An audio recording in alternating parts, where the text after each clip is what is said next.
Okay, good morning, ladies and gentlemen. Welcome back to those of you who joined us yesterday, and welcome to any new visitors joining us for the first time this morning on this second day of the inaugural Bett Middle East event.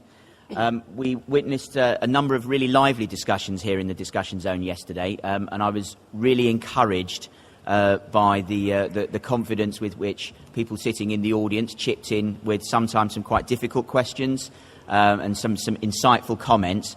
If you're joining sessions today, including this one, I would encourage you to keep on in that vein. I think it really added something to the session, so don't be shy. Do please, during the sessions, discussion sessions particularly, raise your hand if you hear something to which you would like to object, however strongly, if you have any questions that you would like to ask or any comments that you would like to add. Our moderators have been encouraged, rather than to put you on the spot right at the end of the session, to get your feedback and input in real time. So do make yourselves known. If you do that, one of our colleagues will supply a wireless microphone, and we would ask you to state your name and your organisation very clearly before you ask your question or make your comment. While we're waiting for others to join us, I'll just speak briefly about the programme of events that we have taking place in this room today. Following this morning's session, which I'll talk about in more detail shortly, we have a really exciting presentation. Some of you may have already visited Professor Heppel on our heppel.net and Promethean-sponsored central feature here at the exhibition, and seen live demonstrations of some really innovative teaching and learning. Now, amongst the team of people working with students here at the interactive feature has been Richard Noble, OBE, entrepreneur, adventurer, engineer, who's been involved in a really inspiring project to enthuse students and engage them much more in around science, technology, engineering and maths subjects. Fascinating stuff to see live on the stand, and there will be more of that today. But for a presentation which captures it all and talks about the rationale for the project, and I think will provide some transferable lessons for those of you interested in those subject areas here in this region. Richard's presentation, I know, is extremely well put together and delivered in a very exciting way. So that will take place following this session at around about 11:15, and I would encourage you to join if your schedule allows it. There will also be two other panel discussions later today. And again, depending on your particular interests, you may find these useful. One of these is one that we were encouraged to put together by a number of our strategic partners and advisors here at Bett Middle East. And this really tackles the question about striking an effective balance between providing teachers and learners in this region with the newest and the best technology, but at the same time paying respect to the cultural and linguistic heritage of this region. And I think back to Ralph Tabra's presentation and some of the remarks he made in the opening panel discussion yesterday, and how he spoke about identity and family and culture really being the starting point and the first building block for a world-class education here in this region. So some of those themes will be explored in a little bit more detail in a panel discussion. And we're very privileged that two of ADEC's school improvement partners, CFBT and GEMS Education, have put forward speakers who have some directly relevant experience in that area.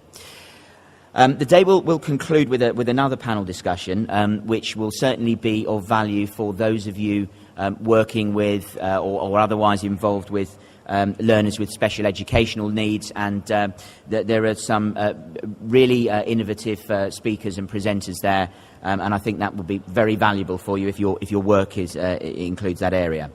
And just before that, yesterday we saw a case study presentations from two of the government ministries from Jordan. Two other countries' ministries of education are one way or another represented in some case study sessions taking place mid-afternoon. So we are joined by guests from Oman and Kuwait, talking about some of the innovative work that's being done in those countries in the technology and education area. So that gives you a flavour of what to expect later in the day.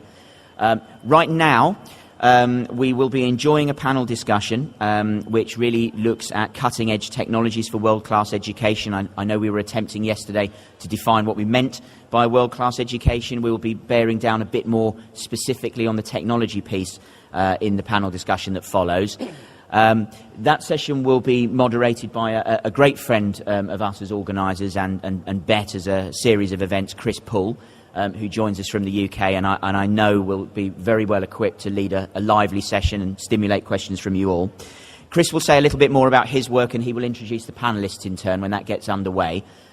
In the meantime, we have the pleasure and privilege of welcoming a colleague from one of our key supporters, Microsoft, and Ahmed Al-Komi will open this session with a short presentation.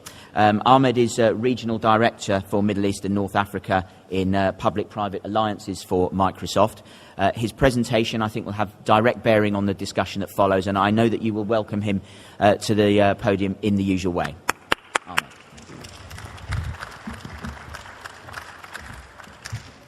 Thank you. Good morning, everyone, and thank you for attending this presentation. My name is Ahmed Al-Komi, and I'm the Regional Director for Middle East and North Africa for Public-Private Alliances.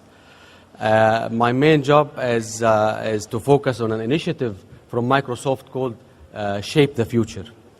And Shape the Future initiative from Microsoft is focused on digital access and extending digital access and technologies to a wide range of segments of population, and especially focusing on teachers and students.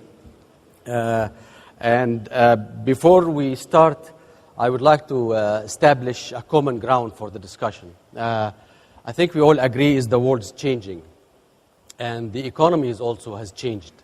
And economies has changed from a natural resource-based economies to knowledge-based economies. And economy is the generator for the job.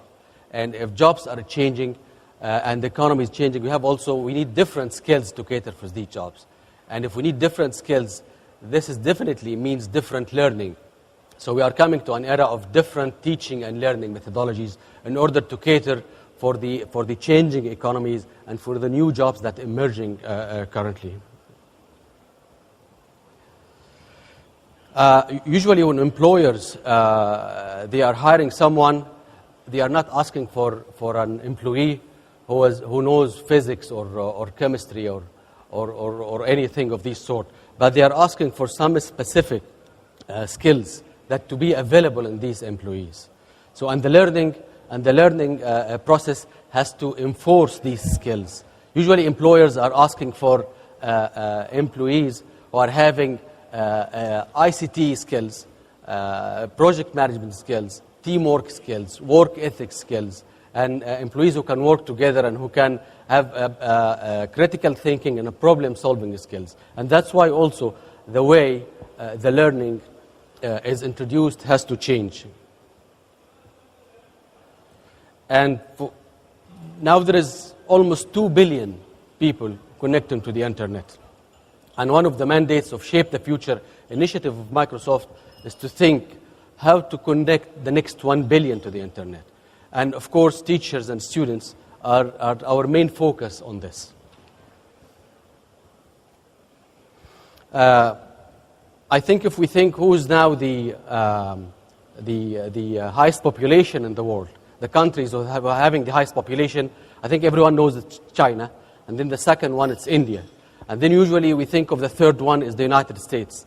But I think having 500 million people on Facebook, that makes the Facebook the third world country in terms of population. And even the US is not the fourth now, but the Windows Live Services from Microsoft is the fourth. 380 million people connected to Windows Live Services. So now Facebook, with 500 million people, lots of them of teachers and students, it's considered now the highest accumulation on the internet. Access to the internet now became a societal expectation. It became a sort of a social inclusion play.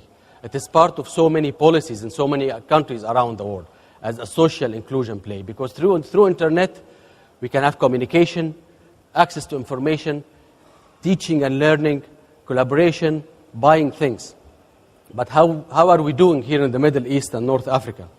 And unfortunately, we are lagging behind. If we look at these figures, you'll find that the Middle East and North Africa is really lagging behind.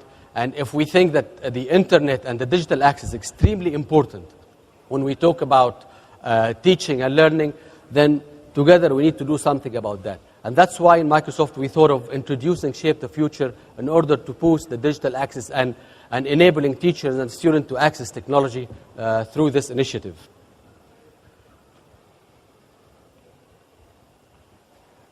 The different learning, which many people were talked about yesterday in the presentations and the panel discussion. The different learning that will help the students to have the skills that's required by the current economy is actually about having this learning paradigm shift from the existing instructor or teacher-centric model where the teacher are in the center of the learning process. And it's a one-size-fits-all learning process, which is really it's happening in our schools now, to moving to this kind of student-centric learning, where we have personalized and individualized learning. And of course, technology here can play a major role. And personalized and individualized learning, where we call it one-to-one learning, utilizing technology, here it's about fitting the learning to the student, not the student to the learning, like the previous model. And here technology can help play a major role. And instead of the students is only learning from the teacher, the student will be learning from many different sources. And the teacher will be a facilitator, not the main source of information. The student can learn from the teacher, from his colleagues, from the internet, from the portals, from the community, from libraries, from experts. So it's about extending the learning boundaries outside the school walls. And this can happen only through a personalized, individualized, one-to-one learning model.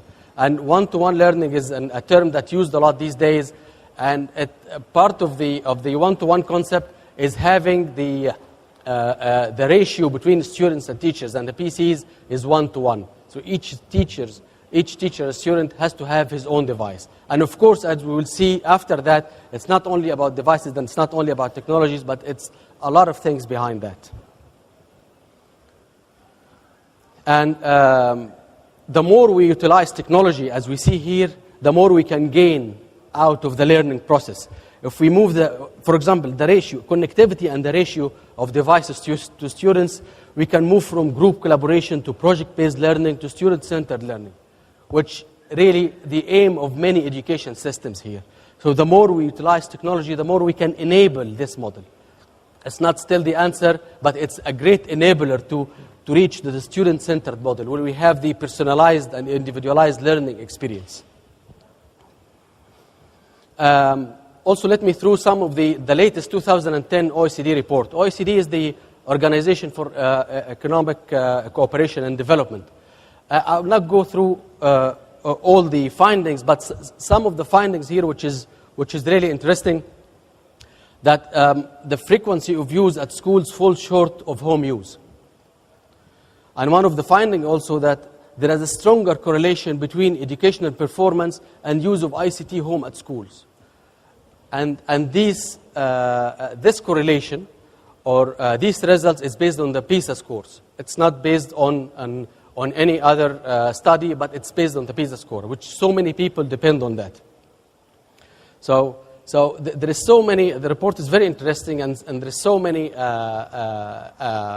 outcomes and main findings of these reports, but many of them talks about the digital divide and the lack of technology, and it's driving policymakers, and came out with some policy implications. How we should raise the awareness among educators, parents, and policymakers of the consequence of increasing ICT utilization and technology utilization, and how this will impact the 21st century skills and competencies, and how this will also adapt school learning environment as computer ratios improve and digital learning resource increase. That's why, and that's drive many countries around the world to go into these initiatives, a major nationwide one-to-one learning initiatives. I think many of you heard about the famous Portugal, the Magellan or the e-Scola initiative. It started in 2007, extremely successful. It was pioneered by Portugal, and it helped Portugal, for example, to transform the education.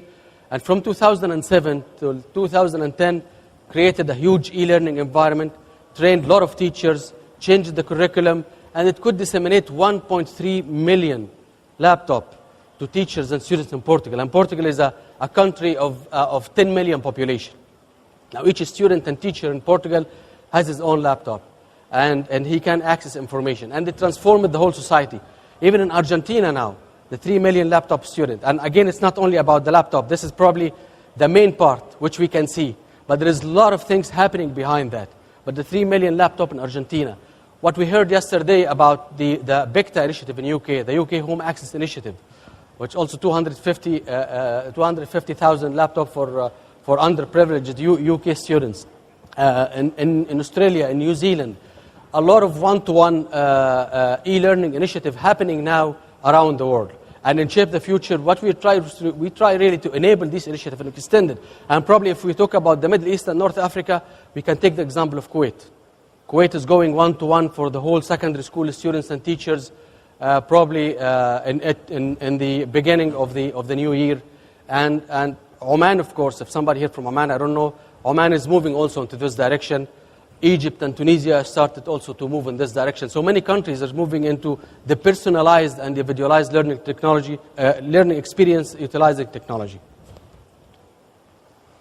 This is a huge investment, by the way, to go this route. And we need to understand how politicians think when they decide to invest in technology in education. In order to go for 1.3 million laptop in Portugal or 3 million laptop in Argentina, and the systems, the lot of systems behind it, and the teacher training and changing the curriculum, that's a lot of investment. Politicians, when they think about that, they think of so many things. They don't think only of the educational value, but they think of so many policies. Like yesterday, when we heard also about the UK case, the Bett, and we heard that the government of the UK, they thought about that investing each £1 in this initiative will bring £5 to the British economy. And it's only to teachers and students. And also for Portugal. Portugal moved into so many competitive rankings. So the politicians, they think about these figures. For example, broadband penetration devices growth, for every 10% of point increase in the penetration of broadband services, there can be an increase in economic growth of 1.3%. I believe many countries, they really strive to get a 0.5% in economic growth. A well-structured digital inclusion initiative in education nationwide can bring a lot of these. If we can take a figure from Portugal, because of this education initiative in Portugal, it moved the broadband penetration from 12% in 2007 to 49% in 2010. And that was huge for Portugal. So politicians really, they think in a different way. They think of the educational value, of the economic value, of the also social inclusion part. And by the end, politicians know very well that a better informed population become better educated, can get better jobs and increase tax and increase standard of living. And this is what all they want. By the end of the day, the policy maker, the decision maker, he wants everyone to get a job and he wants to increase the standard of living for the population. But how to get there? And in a brief, we can take, of course, the whole day in discussing how to get there, but I need only to touch in few points on that. I need to emphasize that it's not only about technology. Technology is just an enabler. Technology, it's not the answer for transforming education, but it's just an enabler. It's a lot of things that we need to look at. It is the policies, and it is the curriculum and assessment, professional development, research and evaluation. I know one-to-one learning initiative was about to start in the region and failed miserably because the right policies were not there. Technology was there, but the right policies is not there. And there was no buy-in from teachers and principals. So there was no change management happening with it. And there was no professional development happening to teachers. Curriculum and assessment. I cannot just put technology without changing the curriculum to suit the technology new era. And even the assessment. The assessment really follows how the curriculum is derived. So there is many things that we need to look into it in order to have this kind of transformative effective of technology. And technology is an enabler for all of that. But we have to look into all these many areas. And we do help government on all these areas. Again, and let me come back to what the team from Jordan, the government of Jordan, the Ministry of ICT spoke about yesterday. It will never happen without a PPP in place, without a public-private partnership in place. And this is our methodology of doing it. We have to have a public-private partnership in place in order to drive such huge transformative technology initiatives in education. And a PPP that's led by the government and has all the partners, the hardware partners, technology partners, connectivity partners in place, the NGOs, IGOs, and also the financial institutions. And again, an example which for those people who attended the UK presentation yesterday, how Bank of Barclays was a main partner in UK initiative, and how also the whole banks were partners in the Portugal initiative. So financial institutions are extremely important to provide low-cost loans and to be a major partner of such initiative. So a public-private partnership, which is based on a win-win situation, is the way to achieve such goal and to drive such major initiatives, which is happening around the world. And I'll go back to the example of Portugal again. That was an example of a public-private partnership in action, led by the government, by top of the government. We see here Prime Minister Socrates from Portugal. He was leading the initiative himself. And I know very well that in UK it was Gordon Brown who was leading this initiative himself. And in Argentina it was the president herself who was leading this initiative. Because as I said, it's for education, and this is extremely important, investing in education, but it's also for the economy and for social inclusion as well. And these were the main initiative partners who enabled such huge initiative to happen in Portugal.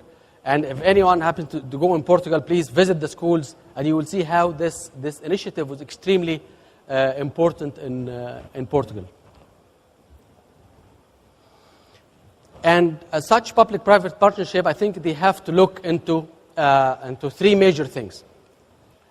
Firstly, the digital inclusion part, which is really about building the initiative itself, or the initiative components, a range of learning tools, an affordable access part. That's why we talked about the technology, not only the technology partners, but also the telco partners, the telecommunication partners, the broadband connection, the e-content providers, the capable devices, the community involvement, building the strategic public-private alliances itself, and the local industry participation. And all these, this is the component of a digital inclusion initiative that we need, or this public-private partnership has to think to put all these components in place in an affordable manner for all students and teachers. And affordable manners sometimes means free, like what happened in UK, or like what is happening in Argentina, or in Kuwait, and sometimes means a laptop for €50, like what happened in Portugal, or €150 for teachers, and €50 for students, and €20 for students also, and €0 for those who are not able to afford it. And we have lots of examples from that. So the public-private partnership has to think how to put this initiative in place. And the second thing, leveraging technology and innovation. There is lots of technologies that we can put into these initiatives, but let me choose something that I want to talk about: cloud computing. And I heard a comment yesterday that from one of the panelists yesterday talking about that why Microsoft is not active in this area. We are really active, and we have a cloud computing strategy. And probably many of you knows about for example, the Windows Live at EDU. offering, which is an online communication and collaboration cloud suite of products, and it's all free for education. End to end, it is free, and lots of cloud products. And the cloud is basically utilizing the internet technology to put the resources, the application, even the infrastructure on the internet online. And the cloud computing or the cloud technology now is emerging because of of many countries now has improved speed and bandwidth. Plus, now we can secure this technology on the internet. We can secure the cloud effectively. Moreover, the economics demand it. The market is providing this. It's not only Microsoft who's providing a cloud services, but it's Amazon, it's Google, it's Apple, it's Yahoo. Everybody is providing cloud services now for education. And many of it is either free or it is in a very affordable prices.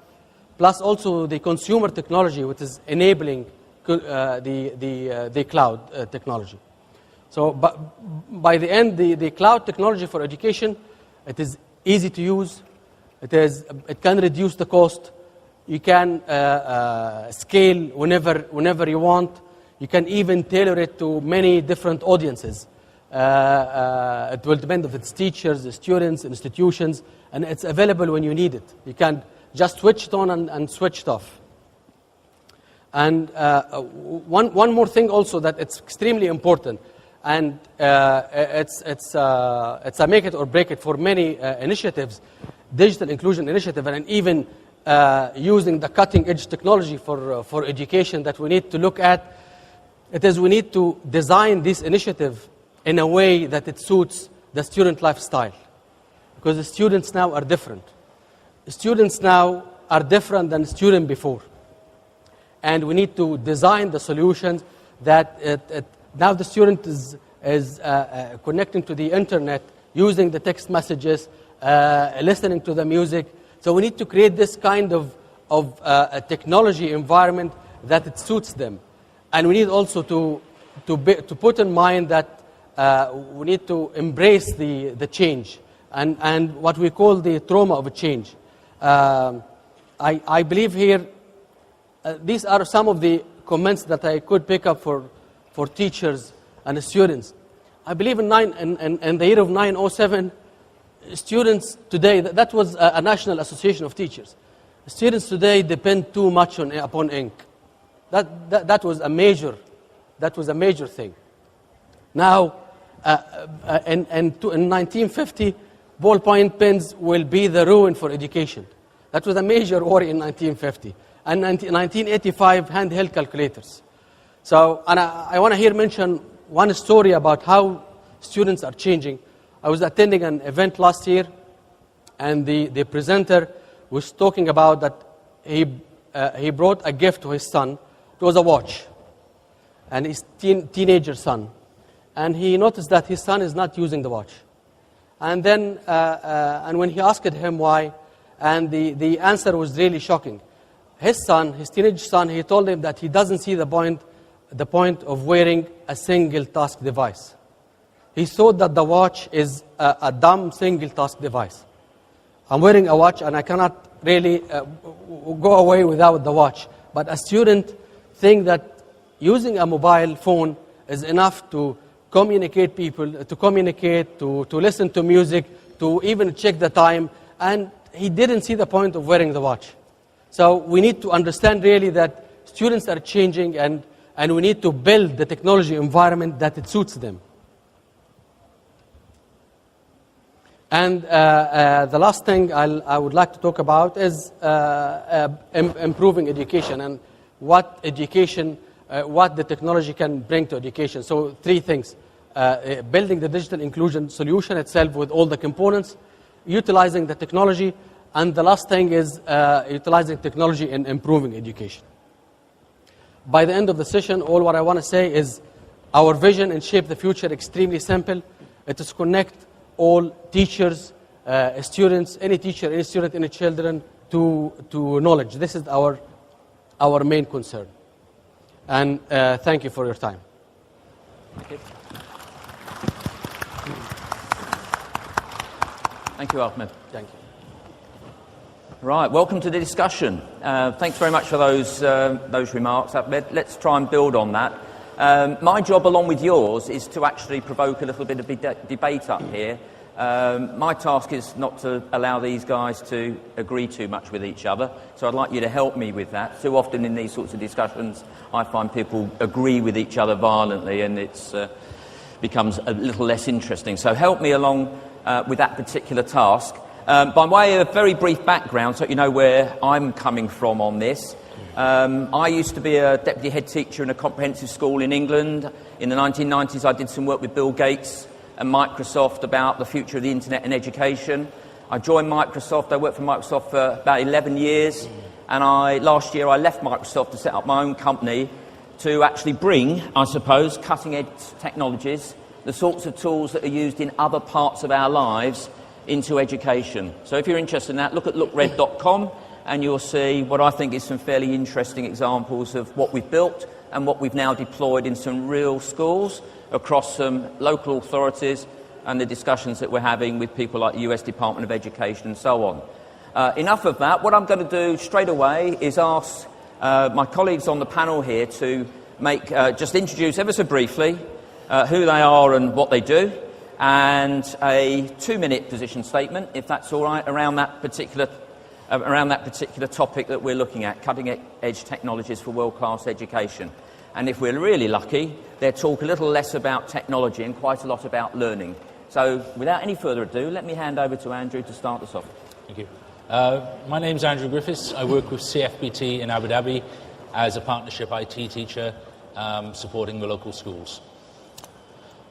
Okay, as we're all aware, technology moves at a very rapid rate. New technologies developed, new ways of doing things, new ways of using the technology. Students are a new generation. When my son is born, and this is a true story, I named him Gareth Gwyn Griffiths, so that his initials would be GGG, 3G. My son now is 2 years old, and he's out of date. Okay? So obviously I need to start looking for other names which start with letter G. Okay? What we've got to accept, though, is that what's currently on the curriculum is out of date more or less as soon as the curriculum is printed. And we need to be ready to innovate and look at ways of introducing new ideas, whether it be new curriculum topics or new ways of using the technology to help with the learning process. Learner has always got to be central to everything we do. Most of us are familiar with the way in which Facebook is now prolific in our lives. Why can't education be? Why can't students get an update on their mobile to let them know that their teacher has just set some more homework? Why can't they get an update on their mobile to say that their project's just been graded? Students are actively using social networks, mobile phones, in ways that are central to their lives. These are familiar technologies for students. We need to be providing students with personalised learning experiences and also actively harnessing the capabilities provided to us by internet, mobiles, etc. Cloud computing is a great example of how collaborative learning can take place. And I'm sure this will be used more extensively in the near future, whether it's Google Apps or Microsoft Live at Edu or Office 365. Schools have these wonderful management information systems. It records a huge amount of data about students and their progress. And with the technology available, there needs to be more done so that data can be used so we can personalise their learning experience. Finally, although technology is constantly evolving, we've got to keep up with it and constantly evaluate ways of using it where appropriate, as well as educating students in the safe usage of that technology. When I left school, the version of MS Word that I was using was Word for DOS version 4. Since then, 16 versions of Word have been released for PCs. We've got to change and prepare students for the skills for life, the skills to be creative and thinkers, not just living for today. Thank you. And thank you for keeping me to the time. There's some pressure, Phil. 2 minutes. Right, thank you. My name's Phil Redhead. I'm Director of ICT and Innovation at GEMS Royal Dubai School and also lead teacher for ICT to enhance learning for GEMS. I'd just like to pick up on a couple of points. I don't know if anyone heard Ralph Tabarer's keynote speech yesterday. Two of the priorities he identified for this region particularly. One was the identity of the children, of our young learners, and establishing and maintaining their identity. And the other one was leadership. So just like to say something about each of those. Now, and I know Chris's keynote we disagree, so I'm going to start by slightly disagreeing with the keynote speaker.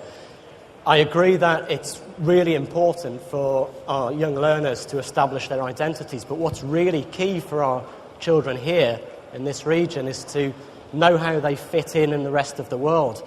What I see with the teenagers going off to university is that they feel through their social networks that when they leave the region and go off to the United States or Europe or Australia or wherever, they're joining the real world, the social networks that they're part of.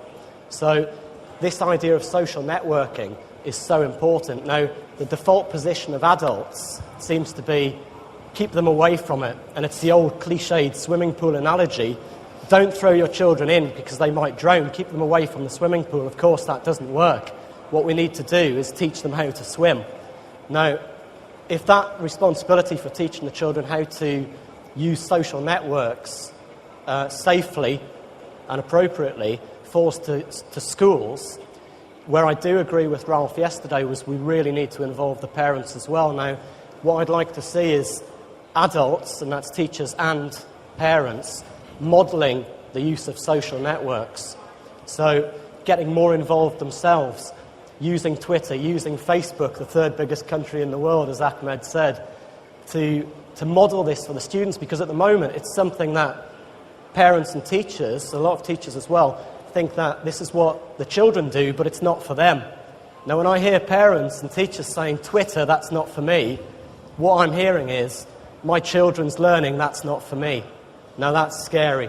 So we have to start modelling that. Now, that takes us into leadership, because I think what we're also seeing is leadership is becoming flatter, and it's for everyone now. This idea of hierarchical leadership where someone knows best is outdated. What we've done at GEMS, we've set up our school, Royal Dubai School, as an expert centre for ICT to enhance learning, but we've gone to great lengths to point out that that's not about us doing everything the best and really well and everyone coming to see what we do. It's about providing a hub for everyone else to share what they do best. So social networks, real time, in person as well, picking the best practice from around the group and saying, share that so that everyone knows what the best practice is and modelling it. So technology, one thing it gives us is the chance for everyone to be a leader, because anyone with an idea, with value, which is how Ken Robinson defines creativity, is a leader. And we have that opportunity now, so the adults need to start leading, and every adult, not just the advisors, not just the government departments. Thank you, Phil. Okay, thanks. Yvonne. Hi, my name is Yvonne Biggins, and I manage the marketing function for smart technologies across Europe, Middle East and Africa. I'm here because I'm passionate really about technology. I'm passionate about education, but mostly I'm passionate about learning. I began my career as a teacher, teaching English, literature, media and drama in 2 large comprehensives in West London. And then I moved into education technology consulting for a couple of technology vendors, including Apple and Smart. And I've worked in business development and marketing. And in all the jobs that I've done, I'm always my happiest when I'm given the space to be creative. And you just mentioned Ken Robinson, who I'm a massive fan of. And I think that's true for students as well. Where students are given the space to be creative, that's where they learn most. And I think fundamentally we all love to learn. The title of this panel is Cutting Edge Technologies for World-Class Education. But for me, the two don't serve each other truly when there's an archaic and outdated education system in place, which I'm afraid is what I've witnessed on my travels, and I do travel quite a lot. What we need is cutting-edge education systems. But I don't think we'll get there if we continue to be dogmatic in teaching to a prescribed curriculum, and if we continue to assess in a 19th century way, and if we continue to focus on mistakes. Our education system often focuses on mistakes, which is quite paralytic, really, for teachers and for learners. I think technology vendors like Smart have a role to play in helping policymakers to get it right. But we do need a radical system reform because, and this has been mentioned quite often today, the children today will be retiring in 2065. And nobody knows what the world will look like. And we're supposed to be educating these children for a future that nobody knows, what it will look like. And we're educating them often in 19th century ways. I just don't think that's going to work. So that's my position in the long term. I don't mean to come across as negative, hopefully provocative. I hope maybe realistic. In the shorter to medium term, I think there's steps that we can take together to ensure that technology used in the right place, with great pedagogy and flexible learning spaces, can improve education. A focus on technology alone leads to an impoverished outcome for schools. We need to make sure that teachers are supported with training and continued professional development. This has been mentioned already. That we encourage development of communities of practice so teachers can reflect on their pedagogy and also that students can reflect on their learning. And that we provide teachers with high-quality content and resources and support them in creating content and students in creating content, because that's really where those higher-order thinking skills come into place. For MENA in particular, I think the needs are diverse. Some schools are still struggling to get basic infrastructure in place in terms of internet connection, laptops, simple IT. We're seeing lots of innovation in the region, but my worry really is whether there are strong enough foundations in place to make that successful in the long term. So I'm looking forward to this discussion and suggestions and views from other panellists on how we can put a roadmap together, the beginnings of a roadmap together for improvement. Thank you. Yeah. Thank you very much, Yvonne, and thank you very much to the other panellists. Some interesting perspectives here. We've got two people from technology vendors, representing technology vendors, that's their background. We've got two practitioners. And what I'd like to start off with is asking, how do we turn all this rhetoric into reality? Because the theme of what you were saying, Ahmed, earlier on in your comments, and what Yvonne was also stressing in her introductory remarks, was that tinkering with the system and the model of education and experience at the moment, typically, is not going to be enough. I think that seems to be a theme of what people are saying. So what I'm interested in is how, from your different perspectives, you turn the rhetoric into some form of reality. Phil, can I ask you to pick that up from a practitioner, from someone who leads a school here, to talk about how you actually bring about that change, how it's going to look different in 2 or 3 years' time from how it is now? How do you do that? Well, it comes from giving the teachers the ownership and the power, and like I said, flattening this leadership structure so that everybody is a leader and sharing best practice, not just around the GEMS group, but around the region as well and around the world. Innovative teachers tend to be using networks like Twitter to share their learning, but there's nothing coordinated throughout the region. Now, what I'd like to see from a teacher's perspective, from ministries, from advisory bodies and so on, is a more coordinated approach at empowering teachers and parents as well in the long term, because I think at the moment what we're seeing, with all due respect to the advisory private-public partnerships and so on, the advisory bodies and the ministries, we're seeing piecemeal intervention. We're seeing the odd fish being thrown at schools, when what we really need is a coordinated approach where teachers are given long-term fishing skills, if you like, to teach them how to fish, to say, right, here's the start, but you go off and lead that now. Create the networks and say, here's your leadership structure, everyone's a leader, go off, share best practice. Because I think what we've got at the moment is certain bodies and government departments saying, we know what's best for education and we'll tinker here or there. But what we really need to do is pick up the best practice from everywhere and share that effectively so that everyone is doing more good things more of the time. Yeah, interesting. There's a lot about culture and organisation in there, isn't there? Yeah. I'd be interested later on to hear about how you're actually affecting that change on the ground in your school. But anyway, Ahmed, can I turn to you as someone from a large company like Microsoft and ask, what contribution can a company like Microsoft or technology vendors in general make to that sort of agenda? The need, what we seem to be hearing is the need for fundamental change. Change isn't always very straightforward or easy, at whatever level you're looking at, the school level or a macro level. I just wondered what sort of contribution a company like Microsoft can actually make, or even indeed other technology vendors can actually make to that agenda. Okay.